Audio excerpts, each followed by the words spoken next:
your guys were out there for a lot of snaps there in that first half. Did it wear on the guys? Yeah, we're a little bit thin, but we couldn't get off the field on third down, and we self-inflicted that wound a couple times. We had the PI, we had a couple opportunities to get a sack opportunity where we didn't cage the quarterback. We had a bust, but we've got to do a better job of getting off the field on third down, and that falls straight on myself. We've got to do a better job of scheming it and putting our guys in a better chance to get off the field. So does it take a toll on you towards the second part of the game? Yeah, especially against a tempo team and you're kind of thin to begin with, but we've got to do a better job than that.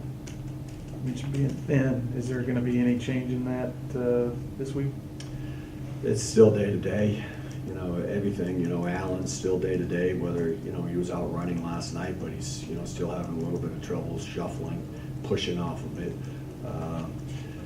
Kalen Reed is a groin is a tough injury to say. Are you ready? When I was there, I had a groin injury my senior season, and I missed the entire season because you keep trying to think it's a funny injury. You keep thinking it feels good, but then you come out and you really test it, and it's not really ready. And so you ride that line of okay, how hard and how fast you can push it. You got to be careful with it, and hopefully, the extra week off he's going to be back, and he would be a key guy for us. North Texas, what kind of a challenge are they similar to that offense y'all played?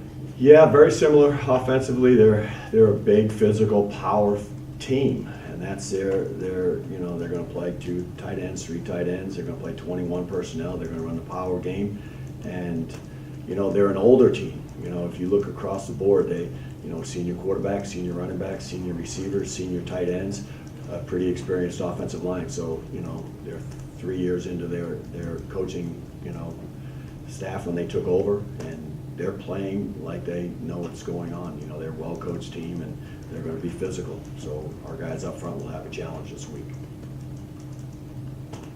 Eric Thompson, second in the league in passer efficiency to Shane Carton, third in the league in passing yards behind Carton and Cato. It's another pretty good quarterback you guys are going to have to deal with. He's an experienced quarterback. He's making good decisions. It's a little bit different schematically than what Carden was. It's a little bit more play action with him off the 12 personnel run game, but they will get you into 10 11 personnel where they're giving you 10 personnel formations. So, but he's making good decisions. He's been experienced. He's been coached for a couple of years, and he's a good quarterback.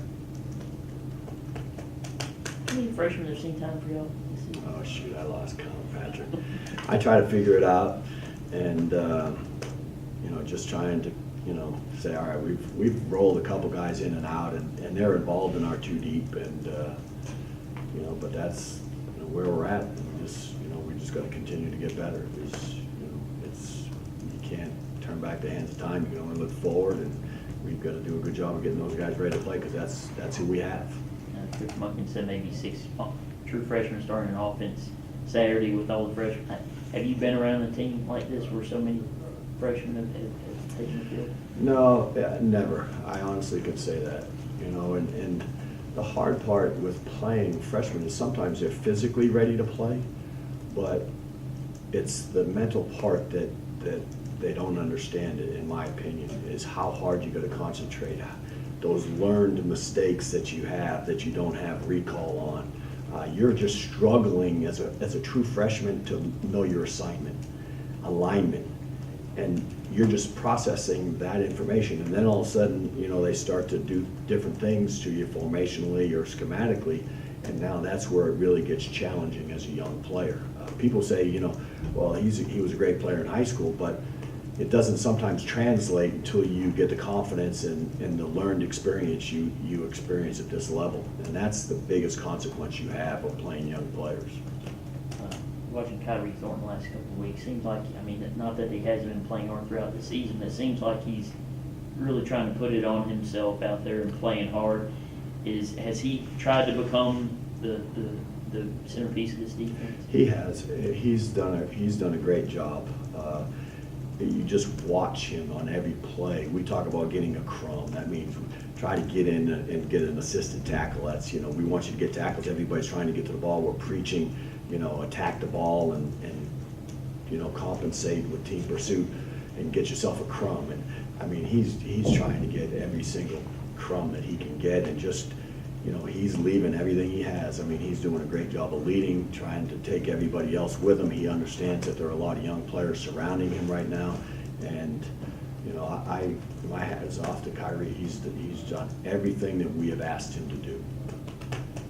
You ask your guys to play angry, to really kind of fuel, take fuel from this. There's no doubt. I mean, defensive football is adversity, and you want those guys to play with an edge, to play like your back's against the wall, like your foot's in a trap. We used an analogy once of a wild animal with his a trapper, and how angry and vicious that animal gets when the guy that walks up the trap.